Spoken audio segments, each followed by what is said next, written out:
I always say that we hear a lot about our First Amendment and our Second Amendment.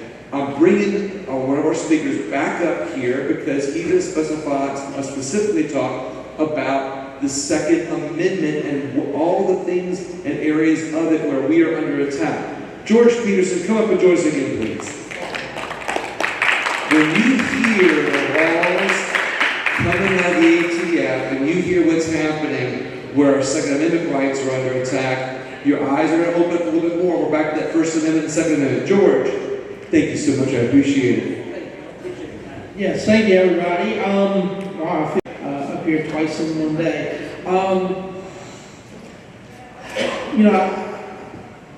I've never been to Baton Rouge to any of the legislative sessions, but former Senator John Alario one time told me that I was probably one of the most knowledgeable Second Amendment advocates he's ever known.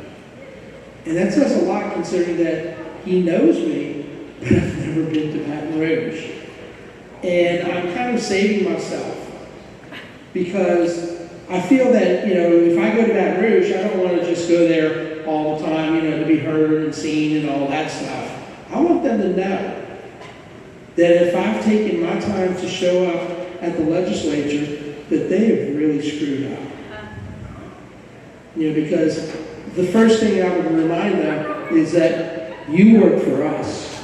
You're not our Lord and Masters. And the problem is that the people in Washington, D.C., they don't realize that they work for us. They're our representatives in government. We send them to D.C. to represent us. But over the years, they've gotten away from representing the people. And they've pushed out so many laws that affect our basic human rights. And one of those human rights, as we touched upon earlier, is the right of self-defense and self-preservation. That's a basic human right. And it's enshrined in the Second Amendment with 15 simple words. I say 15 because the right of the people to keep and bear arms shall not be infringed. Period. That period is a very important part. There's no asterisk. There's no comma. There's no, but if there's a national emergency, if there's a hurricane, if there's a Chinese election infection where the CCP coordinates with the DNC in order to throw the 2020 election by releasing COVID, there's no if to say that, but because of this, because of Katrina, NOPD went around confiscating homeowners' guns. They went in Slide Out, in St. Tammany, they were confiscating people's guns who were just protecting themselves and protecting their property. A basic Second Amendment right. And yeah, they were struck down by that. I mean, the courts found that they were wrong.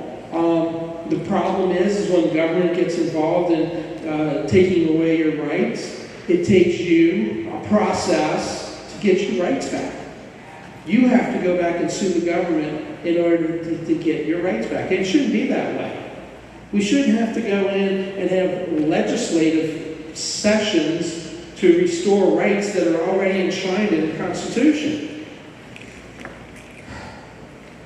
There was a shooting in Las Vegas during Trump's administration. It was Route 91 Music Fest, and supposedly there was a gentleman that had a dozen guns in his hotel room. It is nonsense. A dozen guns in the hotel room, and they had bump stocks. So even though there were two other hotel windows that were broken out, and people who are knowledgeable know that those are M249 belt-fed machine guns as opposed to bump stocks. Anyway, so the ATF, they banned bump stocks because they changed the rate of fire on a firearm. That was one of the first times that the government was able to use to make a rule outside of the legislative process. And that was during Trump's administration. But then when Biden became anointed,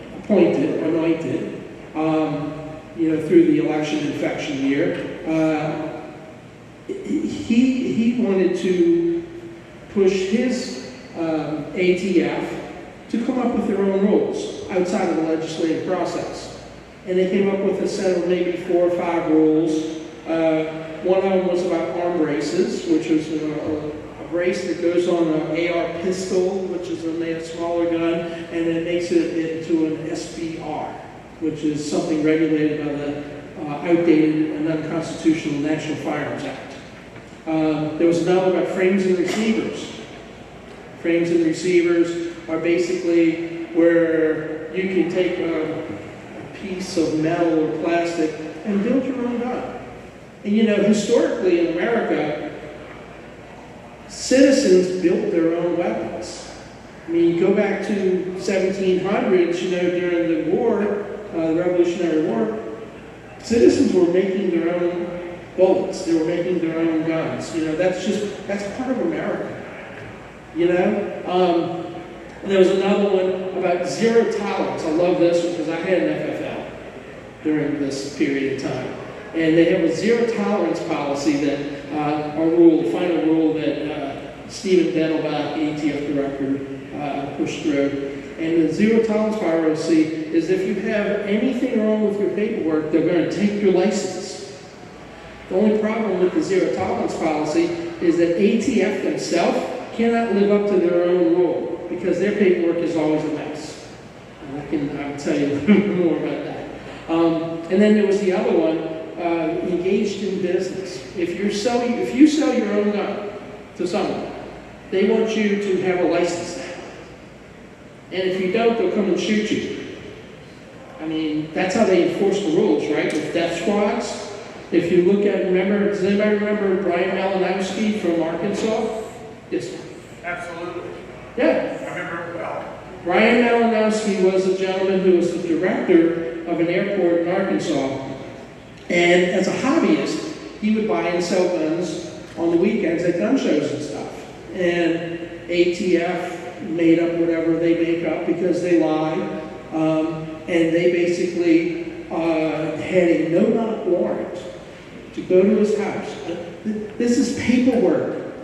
This isn't a bad guy, selling guns to the cartels. That's what the ATF does. This was just a hobbyist. And it was over paperwork, whether or not he filed his papers or he didn't follow the rules, their rules specifically to the letter. So they had a no-knock warrant where they basically broke into his house at a pre-dawn raid, and because he didn't know who the hell they were, he came out and fired at them, and they shot him dead within less than a minute. This is what our government has become. How far away from 1776 are we now? Where our government will find a way to go out and shoot us. They look for ways. So these rules have been struck down, many of them have been struck down in the courts. The arm race rule was vacated by a district court judge in Texas, and vacated means it's null and void. Of course, the ATF is appealing that up to the Supreme Court because they want to have their rules. The engaged in business, that's still kind of, not being touched upon. Frames and receivers. Now, the frames and receiver rule, that's about 80% blowers or guns, where you can build your own guns. And, they want you to file paperwork to build your own guns or else they'll come out and shoot you.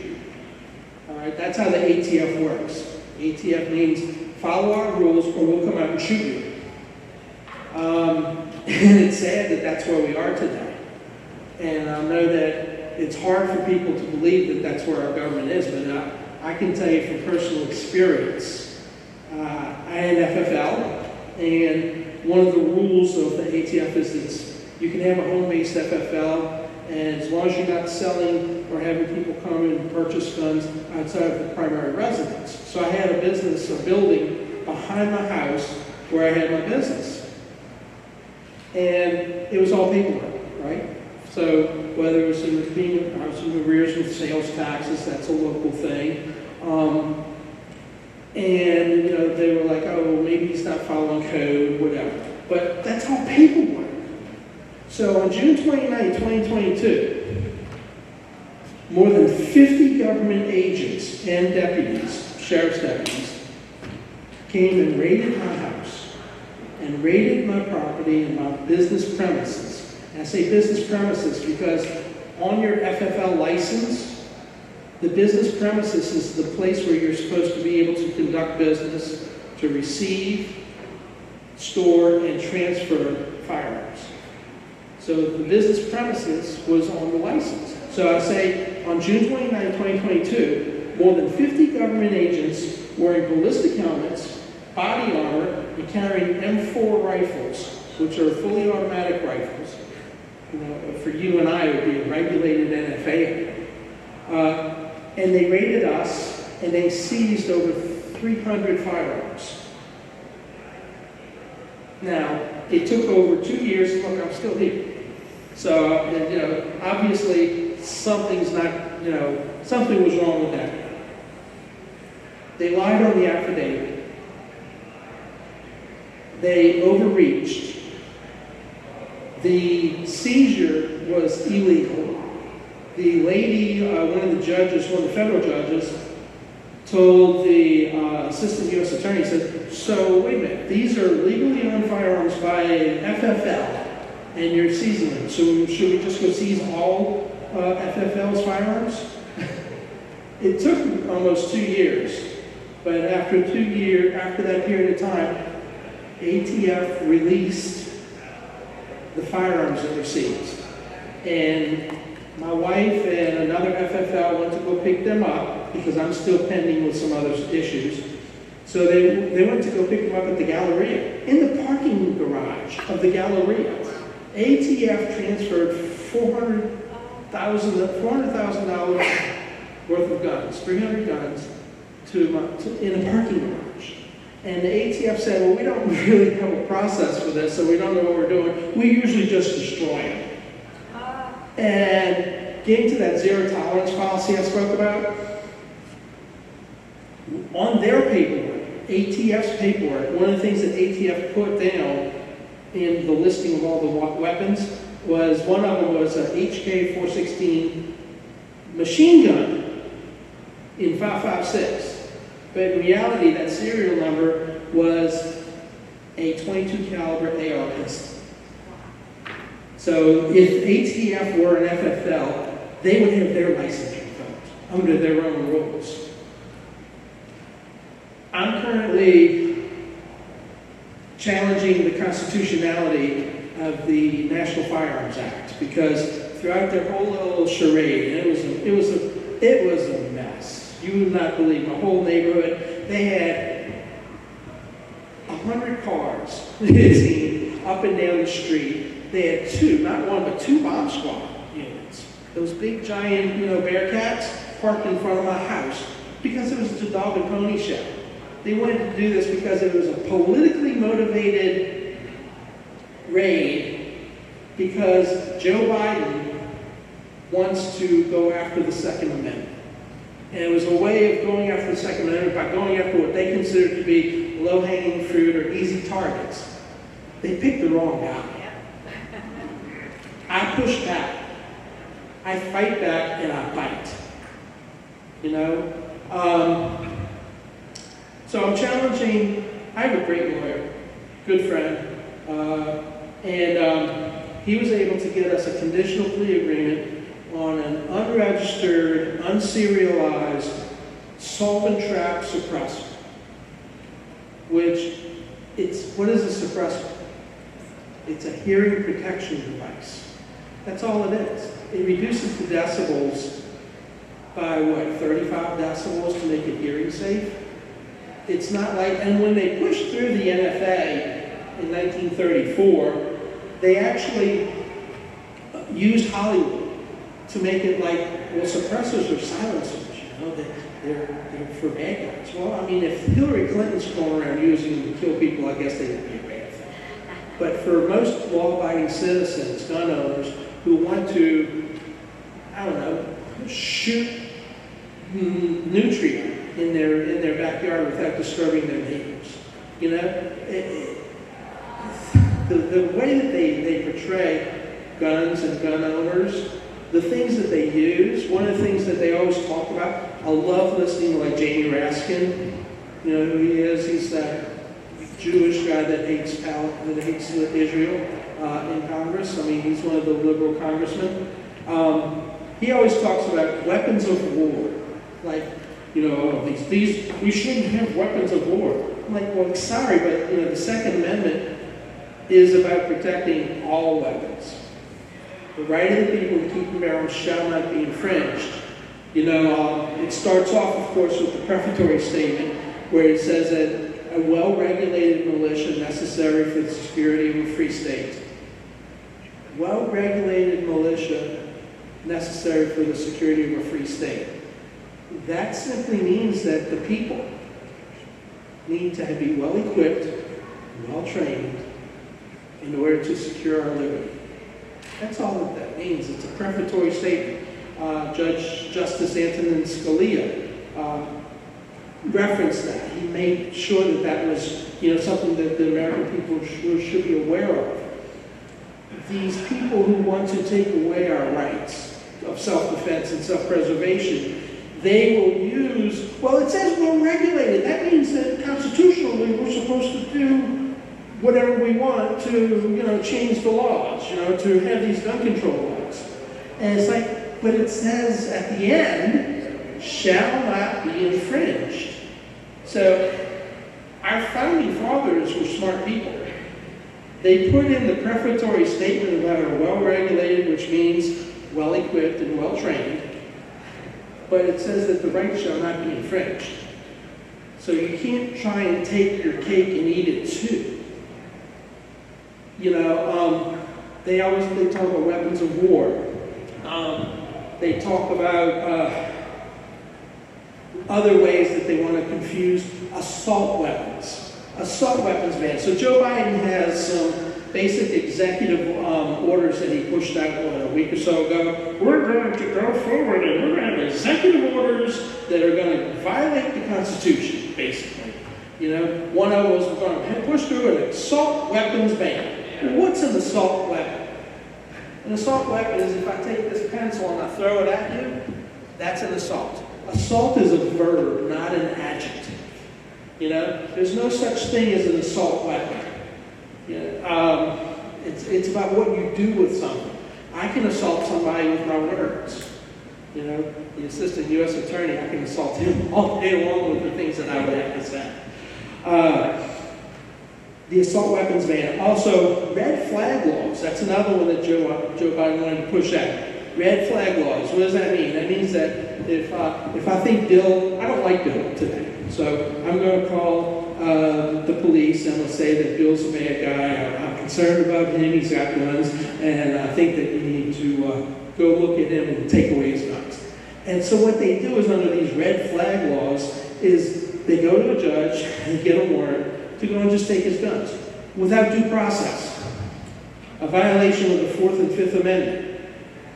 So it's like, this is ridiculous, you know, the things that they push forward. And something about storage laws. And we've heard Cami Law, whatever her name is, Cami Law, this, you know, the crazy woman that replaced Joe Biden.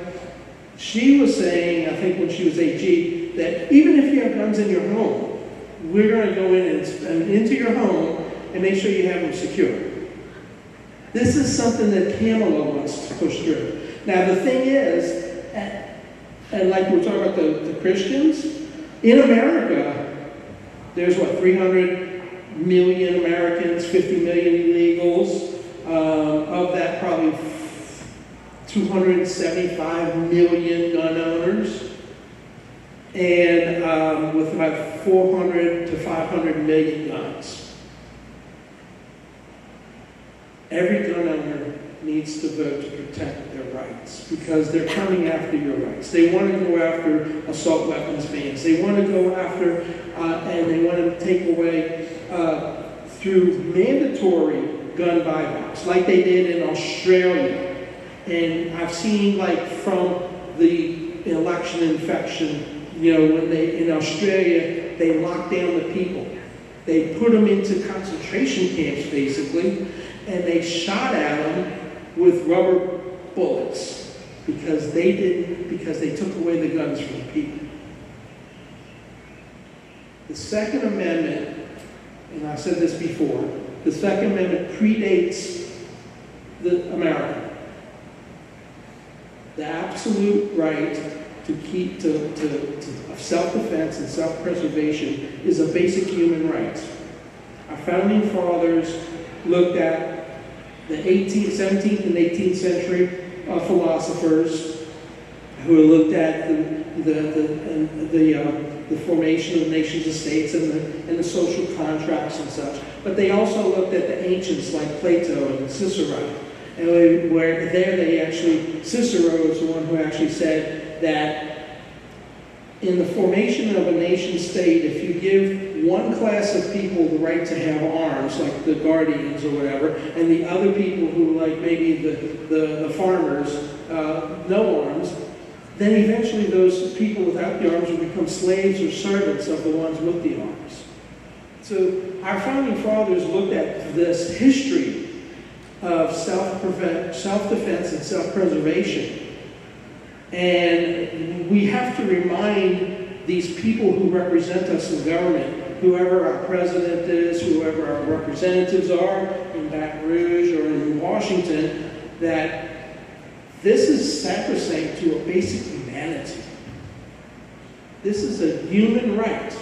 It's an absolute right, because if you look at what rights we're protecting, life, liberty, and the pursuit of happiness, those are protected by our ability to defend ourselves and defend our liberty. So, does anybody have any questions? I have a quick comment along what you're saying. Not only are they, the federal government, the ATF, trying to come after your gun, the ATF is doing everything that it can to prevent law-abiding citizens from purchasing guns to begin with. Like, you go to a gun shop. Our organization has helped a number of people get, when they do these background checks, like we had someone who came in who was trying to buy a gun. Well, they do this background check on him in the store, and the feds pull up the fact that 8 years before, he had a non-violent misdemeanor arrest of some sort on his record, and a DWI from 10 years before, where they flagged him. He gets this letter from the ATC saying, send us all the documentation regarding your criminal past, and this, that, and the other. We'll look at it and make a decision about whether or not we can approve the license. There's nothing in the Second Amendment that prohibits a guy who's been convicted of a nonviolent misdemeanor or arrested for a DWI from purchasing a firearm. It shouldn't even be an issue. But they put all of these roadblocks in place in order to keep you from purchasing a gun. Our solution is that not only the ATF, but all of these other deep state administrative agencies that are wielding far more power than they've been delegated by Congress or that the Constitution gives them should be abolished. Absolutely abolished. And it is high time, because what I've seen the ATF do, and you've alluded to it, is an exercise in tyranny, and not just the ATF, but many of the other administrations. Look at FEMA. Look what FEMA is doing right now to prevent these desperate people from getting the help that they need because of the gargantuan power that they possess. It's got to end. Yeah, I mean, like in my case, for example, the argument of the government is that, well, you can't claim that your Second Amendment rights are violated by this possession of a suppressor because the suppressor is not a firearm. But we're going to prosecute you on possession of a firearm.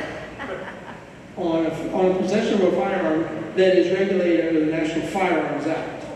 But it's not a firearm. So they want their cake and they eat needed to, and they're talking out of both sides of their mouth, but I'm going to own this pretty soon, and I'm looking forward to opening up a strip mall with 3 stores right next to each other, alcohol, tobacco, and firearms. Go ahead. When did the ATF become, what are its origins? I mean, I don't know, prohibition or what?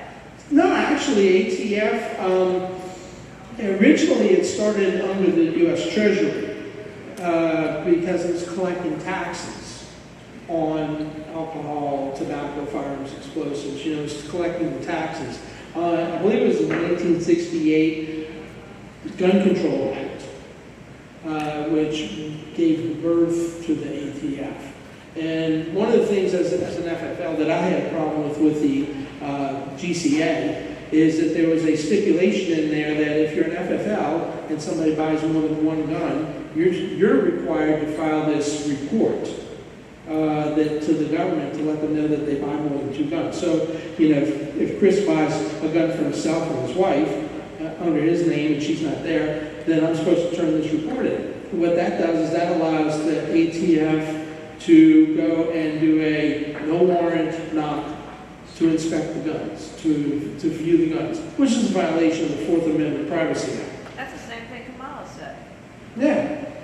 So they've just gone too far. And they've messed with the wrong guy. My attorney said that I was being irreverent. I'm like, I'm not irreverent. I'm happy. I got this. Yeah, they came after me, and my life has been a little bit upside down, and I'm facing possible time for possession of a hearing protection device. And they say that, I love this one too, this is another phrase they use. They call things dangerous and unusual.